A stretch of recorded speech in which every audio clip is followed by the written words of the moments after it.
Welcome to another episode of Dad's Rolls with Kevin Belzer and Michael, Mr. Sunshine Janzen. We are back with part 5. Does this make me like your new official co-host? Damn near. You're closing in on how many episodes my wife's been on. So yeah. Yeah, we'll have to set up a spare bedroom for you and everything. It's good though. This is important. I mean, I appreciate the opportunity to really be able to expound on these things because they need to hear this. Most people out there still don't have solar, and being able to get to a more comfortable place to even consider it. Well, and the thing is that I had other guests today that I scheduled all of them before you because I wanted to make sure that we spent the time on all this. And I was like, we could chop these up, have different episodes, and just really not gloss over this, but put some good educated time into it because I think it's important. I'm in the real estate industry. That's how I make my living. I would love to say that I make it off of selling swag and books, but that's not the case as of yet. Or sponsorships. Hey, Bang, where are you at? Yep, Bang. Yep. Need some sponsorship money. But I think that rather than just gloss over it, let's spend some time. Let's educate the public. I'm in real estate. This is the biggest investment because it is an investment. Yeah, it is. That they will make. Lamborghini in the background, whether it picks it up or not, we'll see. But let's dive back into it. I know that this next one is going to take a little bit of time, so I didn't want to shortchange the back end of the last episode on this one because I honestly have a lot of questions on this one as well. This question. Well, the anticipation now. Yeah. I can't remember. I don't have all the questions memorized, the order of them. So yeah, lay it on me. You don't have the book memorized, and I'm looking at this going, man, we're going to probably have a part 6. Okay, so the next question, what acquisition options are offered? And this means for everybody out there, finance loan, lease, PPA, I'm not sure what you're talking about there. Power purchase agreement. Power purchase agreement. Okay, I do know what that is, but you can explain to people. And then cash. Okay, so cash, simple, right? Cash is king. Best way to buy solar if you can. Not everybody's got a mattress in the other room stacked with cash in it and stuff, but for those that do have the ability to buy it cash, you're not going to pay a dealer fee. A dealer fee is what the finance company charges to give you the loan on top of the interest, and it can be anywhere from 2% to 35% of the purchase price. Wow. See, my gut was telling me it was like 10%. I didn't know it was up to 35%. And from what I understand, that can be if you want to have low interest or market rate interest, right? The lower the rate, everybody wants the lowest rate they can get. If I say, okay, yeah, we can finance this, and you want the lowest rate you can get, right? You're going to go, right? Everybody, you think, but it's like what you explained to me off camera is it's completely the opposite in solar. So and again, this is a complicated explanation. So pay close attention because this is critically important. Okay. On a cash purchase, it's easy. You have no dealer fee. You have no interest. You're paying the purchase price. So $60,000. Yeah, and you're looking at return on investment. Okay. How long will it take me to save that money over how many years to what's save your that break money? even? Yeah, and then from there it's gravy.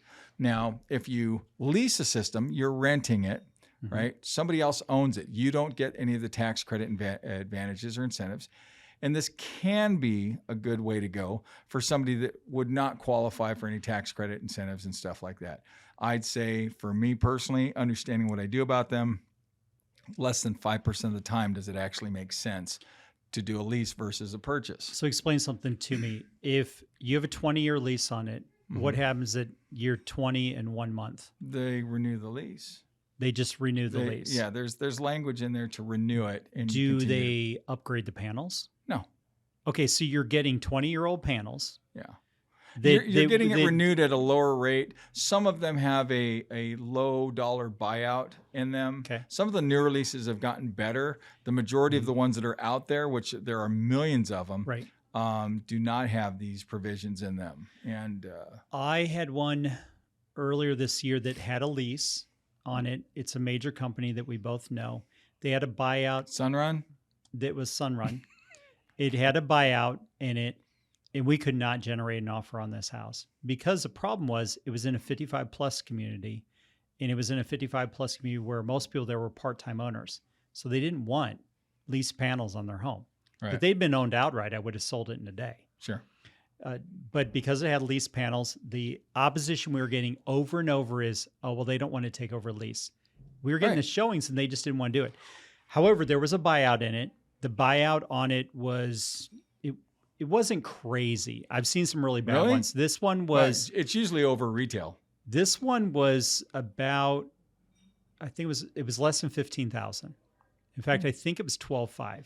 It was definitely less than 15,000. So it made sense for them just to offer the option to somebody to buy out the remainder of the lease, right, and then pass it on that way. And unfortunately, that's what we had to do.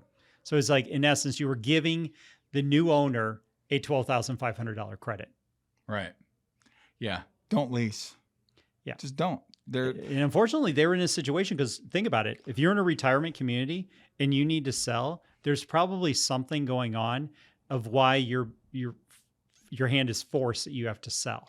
Well, that even if so they couldn't hold on to it. The potential buyer that's buying into that type of community quite often is retired, and they have now minimized their tax liability. Yep. And so their inability to take advantage of the tax credits that are available creates a problem. So it's just, I personally am vehemently against leasing. I can show cases where, even without the tax credit incentives, it still is more advantageous to do the purchase. So going into that, cash is easy. Leasing, I don't recommend it. A financed purchase is the majority of the way solar's acquired today. Okay. Since 2017, it flipped. It was predominantly leasing. Yes. And finally, because of the financial industry catching up, going, well, there's actually something to this solar thing. We need to offer better loans because we can make a lot more money. It worked its way up to where 2017 forward, purchasing has been the predominant way to get it. The thing with the purchasing is, like with a mortgage, you have loan origination fees. So on a $400,000 purchase, what might be a common or roundabout origination fee in today's market? Well, your closing costs at that will be somewhere between 2 and 2.5% for that. However, like I know where you're going. Your origination fee, origination fee. Yeah, try to say that 12 times fast. Try to say one time fast. But that fee can change based on the rate you're trying to get to. So if you want to buy down your rate on a loan, you can get to whatever amount you want, but you're going to have to pay a fee on top of it. And that fee can be very expensive. It can be a percent or more of the loan amount. So it can be $4,000 and you could only be buying it down maybe a quarter point and you just pay $4,000 for it. So it can get absolutely You think that's stupid. expensive? Get a load of this. Okay. So if you want to finance your solar project, and we'll use $50,000 project price just because it's easier for me to do the math on. So $50,000 purchase price, and the rep goes, oh, you want the lowest interest rate you can get? And you go, yeah, of course. So they go, okay, great. They offer you 4.5% interest. Now, in today's lending market for solar, that's about as low as we can get. With a 25-year loan, the dealer fee on that is going to be, depending on the lender, 30.74% to 35% of that purchase price.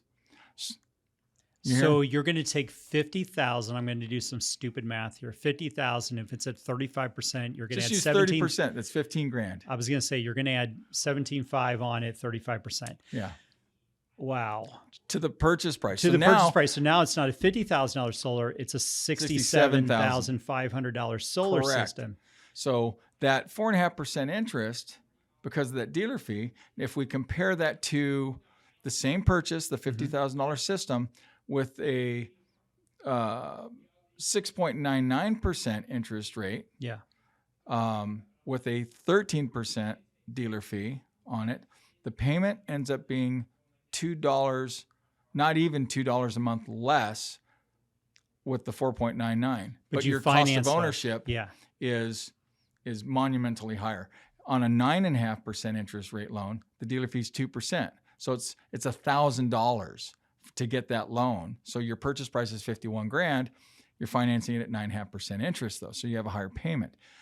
The purchase, as the purchase price goes up and the interest rate goes down against the lower purchase price with the higher interest rate, the payments come very close together. So on that $50,000 project, we're talking about $44 a month. Now, here's where it gets interesting. Okay. And I'll just round it to $50 a month difference, just again, because the math is easier. Yeah. At $50 a month over 5 years, if you took the lower interest rate loan, the 4.5% with the higher purchase price, that would still save you $3,000 over that 5 years. Okay. And if you sold it, consolidated, refinanced, right, something like that, you saved $3,000 in payments, and you only paid $17,000 to do it. Right? Okay. Yeah. At 10 years, it's $6,000. So you keep the loan for 10 years and you pay it off either because you paid off early, right, you consolidate, you sell the property, which one of those is very, very, very, very, very likely to happen. Yeah, absolutely. And so it saved you $6,000, but it only cost you 17 grand to do it. It's no sales rep from any solar company will ever explain this to you. And the thing is that I deal with so many people that they get solar on their home and they go, well, I didn't plan on selling it in 2 years, right, or 3 years or whatever. Yet you're telling me that because of, wow. I'm trying to figure out where my mind should go with this because there's a way to make sense of either one though. Okay. So let me explain that. So let's say you tell me I'm sitting in front of you and I go, okay, Kevin, how long do you plan on, and I know you don't have a crystal ball, but how long do you plan on staying in this home? Right. Do you really think you're going to stay here for that amount of time? You're going to stay here, and you respond, I'm going to stay here till they roll me out of here toes first. I'm not selling. I'm not moving again. I'm done. Cool. And what about, do you typically pay off your loans? Do you try to pay off car loans and stuff early, or do you ride them out? Depending on that, if they say, you know what, I'm going to ride this out, I'm not going to be, it's 4.5% interest rates right now are at 7, 8, whatever the heck they are. I'm not going to refinance this loan. I'm going to keep it. Okay, great. So your total sum of payments over that 25 years, that's 300 payments, that your total sum of payments at 4.5% interest will be lower, the total cost will be lower than that of any other loan of a higher interest rate.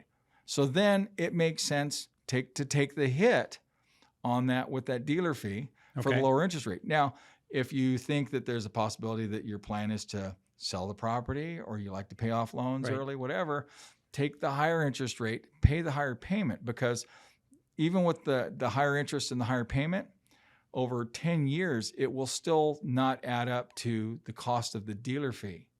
You're better off paying the higher payment. Because solar is about total cost of ownership. So depending on if somebody says, I'm going to flip this house, I have an explanation and a solution that will work, that will be financially beneficial. If they say we're going to go somewhere in between or we're going to stay, I can at least make recommendations on it. And leasing, no. Power purchase agreement is no better than a lease. You're buying the power at a rate from the solar company. They're dictating the rates, and there's usually escalators in it and stuff like that. And you're still essentially renting it. It is a form of a lease. They all say it's not, but it is. You don't actually own the system. So, but they get your roof, right? And no, so that's when the utility company. That's a whole nother thing. The utility because I've ran into that. Yeah, where they signed up with the utility company, and you give them their roof. You give them your roof for $30 a month credit. Seriously, the next utility rate increase costs more than that. So now you're paying the utility company to have solar on your roof that's providing energy for everyone else, but it's not benefiting you. I mean, it's just. But people fall for it all the time. I've sold a few of those. There's not too many of them out. Well, I should say there are too many of them out there because one is too many. But you know where I run into them a lot is Sun City. Yeah. Yeah. Sun City. Because that Garden I've had a Lakes, few of them out there, and they're like, "Oh, it saves me $30 a month." And it's like, yeah, but how long has it been on your roof? It's not. Is it really saving you any money? right? Because utility costs go up, almost every year, Oh, and APS just asked for 20%. 23%. Okay, so even worse than I thought. But either way you look at it, people go, well, "Why do they ask for so much?" Because they'll take anything they can get. Yeah, and Any they increase, usually and get it. and they go, if we ask for 23 and they give us 4, great. But if we'd only asked for 4, they would have given us 1 or 2. Right. So they always give an obnoxious one, and then they sell it to the public as, "Hey, great news! They asked for 23%, but your state came through for you and only got them to increase it 4%." Right. It's and it won't be. It's they usually get more than half of what they asked for. Right. This is the highest increase that they've ever asked for in their history. Right. And it's ridiculous. And now part of the justification is, well, so many people are going solar that we're not generating as much revenues, Which is not true and at all. so it is not true.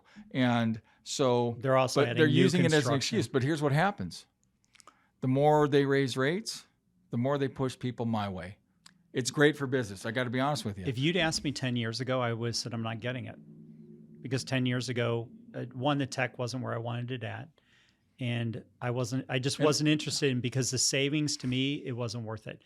But now I look at it and I go, okay, now it makes a lot of sense. Well, 10 years ago, a $200 electric bill today, 10 years ago, was about 160-ish. 20 years ago, it was about $55 to $65. Yeah, it's crazy. Right? So solar hasn't become more affordable. The utility companies have become less affordable, and that's why it's booming. Yeah, true. But they're using solar as an excuse to raise rates, which pushes more people to go solar. Yeah. The next question you have pretty much already answered. The next one is, did the rep explain dealer fees on finance options and the effect they have on the total purchase price, monthly payments, and total cost of ownership? And that was what we were just discussing. Yeah. Who takes care of the process for permitting and utility interconnection? Any additional fees for this or anything from anyone else outside the initial contract purchase agreement? So again, this goes back down to your agency or agent and versus the actual dealer, or not dealer, but the actual installer, EPC. There are some agencies that have their own in-house provisioning, and they handle permit requests and other things like that, and then they just hand everything off to the installer. The problem is the problem that can be, and often does happen, but not always, is that somebody forgot to cross the T, dot the I, and then the finger pointing begins, right? Why is this delayed? Why is this not happening? Right. And sometimes it takes months to get it figured out. So just not proper expectations. Yeah. Yeah. No, I could see that too, because I don't care how long it takes if I was educated on the front end that that's how long it's going to take. Yes, setting proper expectations. We tell people, expect it to take 4 months. It'll probably take 2, but expect it to take 4, because if I tell you it's going to take 2 months and it takes 2 months and a day, I'm a lying, cheating son of a bitch, right? That's exactly. So I'm better off. I'd rather tell them too long. Yeah, and I've done the same thing on new builds. I have one right now to where I've told them this is all the steps along the way that are going to be delayed because of city permits and blah blah. And the builder has set expectations for 14 months total time, because it's up by the new chip semiconductor plant up off the I-17.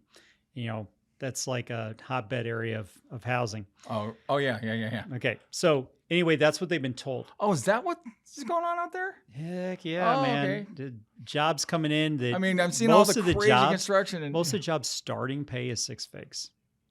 Wow. Starting pay. And I'm like, yeah, that's pretty darn good. Now they better be learning, what is the Chinese language? Mandarin? Mandarin, yeah. They do want them to know Mandarin. So that's going to be the hardest thing for them to find. I'm half Japanese. So. Yeah. Anywho. But anyway, they told them 14 months. But the reality is that they've already started framing on it. So it's going to be shorter than that. But I haven't told them it's still going to be shorter, because what if something happens? Right. I don't want to change expectations on that. That's the way we do it. We tell them 4 months, but we'll say, it typically is around two months. But if I quote that, Believe me, if I come in early, you're not going to call to wish me happy birthday. Well, the reality is you can't control the outside elements. You can't control the utility company signing off on things because I know that they have to give you permission to flip it on. There's a lot of pieces to it, and I used to say it was a 1,000-piece puzzle. I've updated that to it's a 10,000-piece 3D puzzle. Well, and to me, the one is that at the very end, they have to sign off on it and say you have permission to turn the system It's on. called PTO, permission to And operate. so until they say that, so I'd rather tell them longer. Because I do know that the city, when they approve like new build communities, when they are through different stages, they'll say, hey, get me 8 to this stage, and it will send somebody out. And then they'll send a guy out. He'll sign off on all 8. Oh. And then they'll go to the next one, and they'll do it in batches. And that's why you'll always see that, like, it feels like there's about 4 to 8 at a time that are running same timeline. Oh, okay. Yeah. Yeah. I dealt with that. Now I could say it may not be every city, but Phoenix is really big on that. Okay, let's see. Okay, one more on that page. Does anyone need to be present for inspections? No. They come by. They're like ninjas. They just show up in the dark. Well, they'll show up in the light, but you never see them or hear them. So we don't need to be there, but it does say someone from the installation company should be present at most inspections other than the final PTO. Yeah. So if it's like if we're But doing as a homeowner, I don't need to if be we're there. doing a main panel upgrade or something like that, or a power cut, yes. Somebody from the installation company. Yeah. Will, But as a homeowner, I can be off. Yeah. I can be in the Bahamas. It doesn't matter. No problem. Perfect. Yep. Because I do not want to deal with it. Right. I really don't. No. I would say that I've always been big in stay in my lane. Yeah. That I'm not solar, I'm not title, I'm not the lender, not the inspector. I mean, for me, it's something's going on. I'm curious, so I'll stand there and look and watch, and Yeah. I don't want to get in the way, though. I don't want to screw up the transaction. Right. Can my HOA prevent or interfere with me getting solar installed on my home? I actually hear this one a lot. The answer is no. Senate Bill 1254 was passed in 2009. Mm-hmm. Now there are still some, although very rare at this point in time, resistance from HOAs, but precedence has been set in every neighborhood, even brand new neighborhoods. There are people that are contracted for solar before their home is finished being built. Yeah. And the laws state that they simply don't have the ability or authority to intercede that and dictate where it can or cannot go. We don't even need to provide plans for their architectural committee. Mm-hmm. Like you can't paint your door this color, whatever. That Right. committee. We always provide a copy of the plans in case they get asked. Play nice so they don't pick on you. Can they do something like you have the conduit line running down to the box? Can they dictate that needs to match the exterior color of the house? Can they do stuff like that? Yes. And so Okay. we just arbitrarily. But that's minor stuff. They can't stop you from the overall. Yeah, you can't put them on the street facing side because we don't like the way they look. I'd be screwed because the street facing side of my home is south. Right. And so they can't, because it affects the performance or production. Mm-hmm. They can't do that. Okay, perfect. What if I want to sell my home and still owe on the system? This takes some one-on-one explaining, but there's a win-win solution prevents you from eating the balance. Do not pay it off as stipulation of an offer. Now, we talked about this, how I've had to, unfortunately, and it was a 55 plus community that this happened in, where my client did need to, but that on a lease. Yes, but I would say that that's an exception because I've had some outrageously bad solar plans to where, like I told you about the $60,000 plan on a very tiny house, that it made no sense why they had that. But I still got somebody to assume the loan on that one. And it was a lease as well. Yeah. They can either assume the loan or, which now, like with companies like Dividend, for example, they give you the option as the current financer of the project, 2 opportunities to re-amortize the loan at no cost. So if you want to put more money down on it, lower your payment, or shorten the term, or a combination of both, you can do that. They also transfer that to the new owner.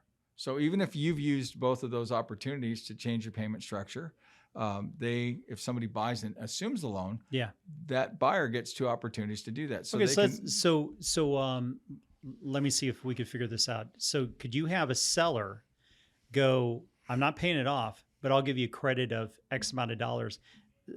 Give that to the buyer. The buyer who still has options available based on your scenario can then apply that towards it to lower the payment Or pay it off. Yeah. or pay it off. Because generally what happens is let's say you got this $50,000 system, and after all the tax credits and incentives, especially if you've had it for a few years, the balance that's going to be owed on it's going to be like in the low 20s or high teens. Yeah. Right. So yeah, it's pretty easy to work through, but sometimes the offer is, and this is just the way I tell people, look, they'll make an offer to buy the home. If there's a balance, of course they're going to ask you to pay off the balance, right? They always do. It'd be dumb as the realtor of the seller not to do that in your customer's best interest. That doesn't mean that the seller has to say yes to that. And so, because if they don't, I tell them, the seller, look, no, you don't need to give them this. This is not a swimming pool. This is something that actually produces money. It's no different than a money machine bolted to the roof. And so have them pay off the balance. They're getting a reasonably state-of-the-art solar electric system for pennies on the dollar. It's part of the reason why they want to buy the house. And if they don't want to buy the house, and because of that, and pay that extra $100 on their mortgage or whatever that might equate to, they can drag you around and look at another 99 houses until you find one that's not encumbered with it. Well, because the thing is it save the $100, yeah, and go ahead and pay the $250, $300 a month electric bill. It's your money, your choice. I know it's beyond stupid. I would say any NAR Green certified agent out there, we're going to put all the breakdowns of electrical. We're going to put copies of, if it does have a lease, we're going to put copies of that, what the payoff is, all that stuff. So you're fully educated on the front end. Wow. And then go, here's your savings versus this other one. Even if this has a lease plus the payment, here's how much you're going to save. Because I've shown lease ones to where even when we do all the math, they're still, I had one that was almost $300 cheaper than the average utilities in the area. Wow. A month. Yeah. And I'm like, okay, well, who gives a crap that's a lease? You're saving $300. Yeah, 'cause in today's dollars, when we both know utility bills do nothing but go up. Right. And $300, honestly, that's enough to change your neighborhood. It is. In those are more anomalies. I find it's very rare that I don't have one that's at least $100. And I go, what? You can't use an extra $100? Well, but I mean, what does $100 a month mean on a mortgage, right? It means more than most people think, and from what I understand, and this makes homes more affordable to more people. Absolutely. So you can step up the neighbor. You can move to a nicer neighborhood or the nicer street over there. Well, and if they flat out own the system, so I have a home right now that's 2,800 square feet. Oh, it's total no-brainer then. But okay, so her highest bill last year was $69.51. Her highest bill, and because I got a copy of all 12 months, most bills were in the $20-some range. Yeah. On a 2,800 square foot home. How is this not an incredible deal? Because solar's a ripoff. It's a scam. I mean, yeah, she bought it. She bought it outright. They negotiated very well. They bought it outright in 2012. They only paid $12,000 total for their system in 2012, and yeah, so she's been having this savings. So do the math on 11 years. Yep, it blows the mind. If it's done right, yeah, it's it cannot. It lose. is, and whoever worked with her did a really good job as well. You got to give credit to whoever it was. It's probably me. Well, it is close to your side of town, so you never know. Who knows? No.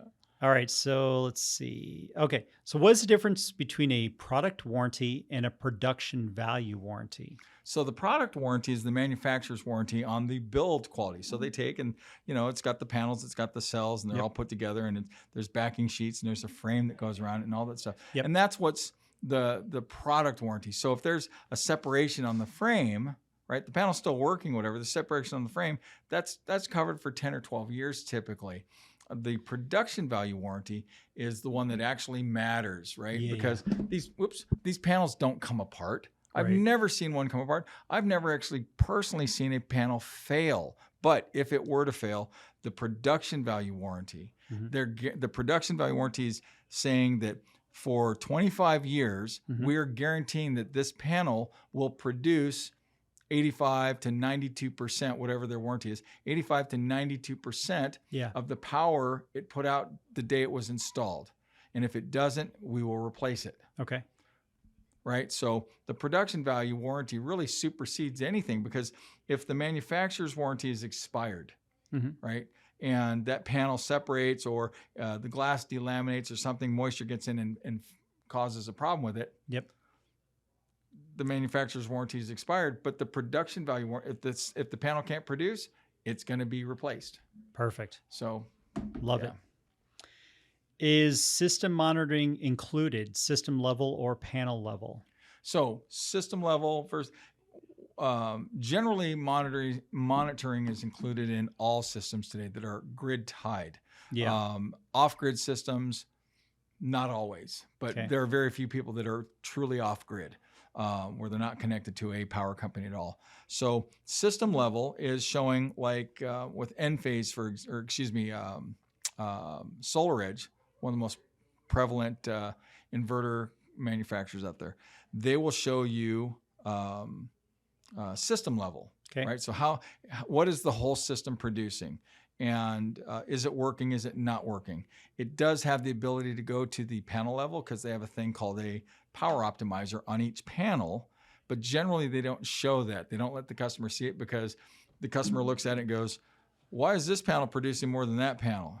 And so if you took a pack of Duracell batteries and tested them on an accurate meter, you'd find that they're all producing slightly different. Right. Okay. Solar panels the same way. And so it just became such a problem.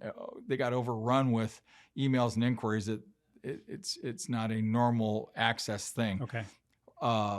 With microinverters, like an Enphase solution, there's an individual inverter on each panel. Okay. So when you look at the monitoring for it, it will show the total production of the system as a whole, but it also does show you individual ones. So if there's a failure in that inverter, you know it. If anything's going to fail on a solar electric system, it's going to be the inverter, right? Guaranteed 100%, it will fail at some point in time. Right. Panels can last for 50, 60, 70 years. For here, is it the heat? No, the way they're designed now, it used to be, but the way they're designed now, they've got that figured out. Because I've seen solar detach and reset show videos of them taking them off, and they're like brittle. Yeah. Like, oh, you mean the panels or the inverters? The inverters. So it's the plastic casing, right? Okay. And is it just old tech or what? It's old tech. Okay. Right. So the newer stuff, they've learned. Okay. Right. And so they're certainly more durable. Okay. And more. That's where the greatest gains in solar has come, is in UV protection, because the sun is what creates the power, but it's also what destroys it. That's what he said in one of his videos. Yeah. So yeah. And so the advance of UV protection within the casings, within the glass and the polymer coating on top to protect this stuff. Because if you saw an old solar panel, some of these ones, they're kind of a bluish color. It's a polycrystalline configuration. Yep. And if you pick up one of those and you just slightly tweak it, it just it's like graham crackers. Yeah. Yeah, very, very brittle. Yeah. And but the plastic casings on the micros and stuff like that, they've got that sorted out. Okay. Well, we've got several pages to go, but we are going to get through this, because we are getting some solid information. I think we're spending quality time on all this. I think it's very important. So we're going to call wrap on this and get to, what are we on, 6? We're going to get to 6. Going to 6. We're going to go to part 6 on this. So if you like the show, like, share, leave feedback. Let us also know, what color we should paint Michael's spare bedroom that he apparently is going to need now. Hit the swag shop on the way out, dadsruleswag.com. Until next time, go out and be the kick-ass adult I know you all can be.